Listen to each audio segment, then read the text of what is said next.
pandemii zarówno politycy, jak i zwykli obywatele Unii Europejskiej uświadomili sobie, że bezpieczeństwo lekowe, bezpieczeństwo zdrowotne to część bezpieczeństwa po prostu.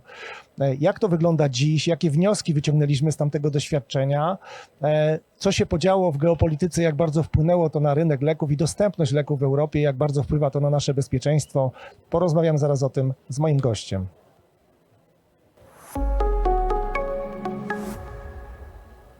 Dzień dobry, kłania się Zbigniew Bartuś, Dziennik Gazeta Prawna. Jesteśmy w strefie Dziennika Gazety Prawnej na Europejskim Kongresie Gospodarczym w Katowicach, a moim gościem w naszym studiu jest Phil Krzyzek, prezes Zarządu Związku, Pracodawców, Innowacyjnych Firm Farmaceutycznych INFARMA.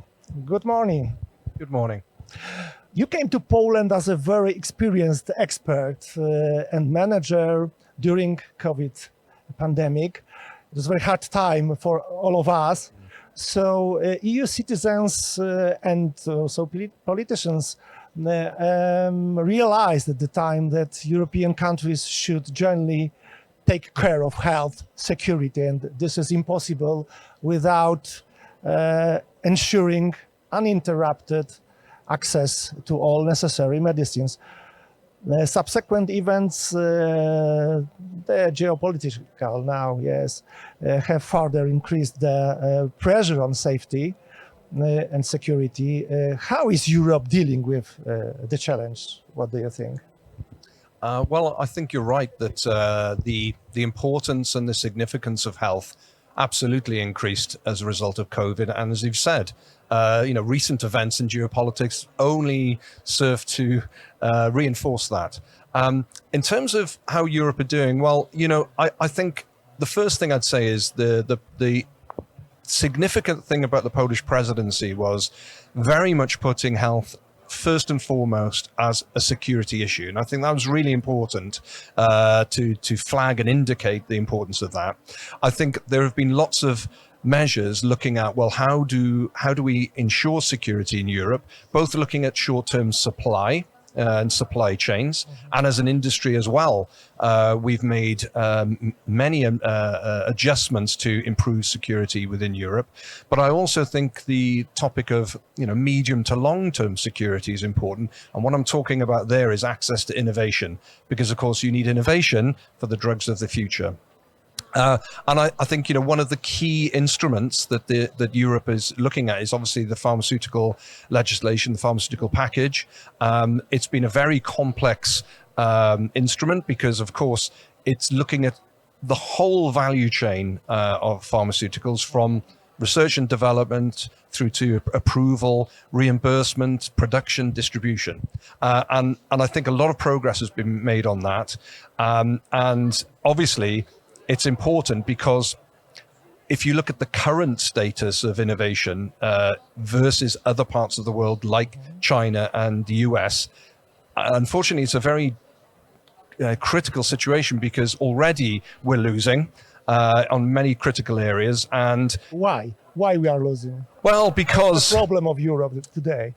Well, we'll come on to that, but let me give you some statistics as to why I'm saying that. First of all, if you look at clinical trials, over the last 10 years, there's been a 38% increase globally in clinical trials, and yet Europe's share of that has halved over the same time period. Also, when you look at research and development spending, the increases that we've seen in Europe fall behind the US and significantly behind China. And we're also seeing that is starting to have an impact on the number of new molecular entities that come from Europe versus China. Okay, so and unfortunately, we're already losing that battle. And the pharmaceutical package obviously is an opportunity to look at access to medication. And I'm talking there about physical access, but also economic access. And that is very important. But we also need to consider the importance of security of innovation for the future. And while the pharmaceutical package, there's lots of things in that are very positive, like trying to streamline and coordinate processes such as regulation and reimbursement. The one critical area that I think we still need to finalize is regulatory data protection. How fast should we do this? Well, I think it's really urgent. And the reason being is that Actually, recently, there was a survey done amongst innovative companies looking at their intentions around investment of capital and research and development. And there is a high risk over the next 4 years that we will see an 80% reduction in capital investment and a 50% reduction in R&D in favor of the US. And that is only made even more likely and risky because of the current economic situation. The second fundamental goal of the EU, a part of security, is to increase Europe's competitiveness. Yes. In all the possible areas. I think economy, innovation, advanced technologies, AI. Is it possible, really possible, to achieve this in this moment, achieve this goal in the case of pharmaceutical? I think it's absolutely possible to create the foundation for how we will regain our leadership position as far as life science innovation is concerned. Because historically, we have had a leadership position, and the pharmaceutical package will dictate what happens in the industry in Europe over the decades to come. So I think, overnight we're not going to reverse those statistics, but we can absolutely put in place the right foundation to encourage and incentivize innovation in Europe. You said some words about the Polish presidency. Yes. What should we do more in this presidency? If you have influence to this, what would you advise? Predictably, I'm going to talk about regulatory data protection because it's the one area of the pharmaceutical package that is still to be negotiated and agreed amongst member states. And originally, there was a proposal to reduce that length of protection from 8 to 6 years. There seems to be a movement towards 7 years.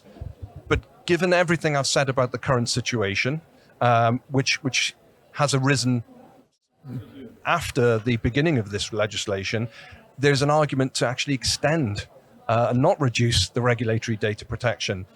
Because if you look at biologics, and when you think about innovative medicine, biologics is really a very important area. Actually, the US has 12 years of data protection. So, in every area, whether you look at access to capital, whether you look at data protection, or whether you look at speed to market, the US outcompetes us. And so there's a reason for those statistics that we talked about earlier, which is why, it's a very focused message, but I really feel that we need to think seriously about the length of data protection in Europe in order to be to incentivize and be a competitive player in the global arena. Very experienced, but are you an optimist or pessimist now in this situation, Europe's situation? So typically, as a person, I'm an optimist. I think that what we're seeing in Europe is a realization that Europe really... That we have to. Yeah. That we have to. We yes. absolutely have to. And not just in healthcare, in all areas, defense, yes. in all areas. And I think... Something should happen. Should happen. Must happen, And from my perspective, I'm half Polish. And I was always very proud of the position Poland has taken on the topic of security and the warnings that it's given Europe for some kind of leading position. Yeah, and I would love to see Poland lead in terms of helping us regain that leadership position in life science. So optimist, a little bit optimist, Polish optimist. Yes. Yeah. Thank you for the interview. Thank you. Thank you.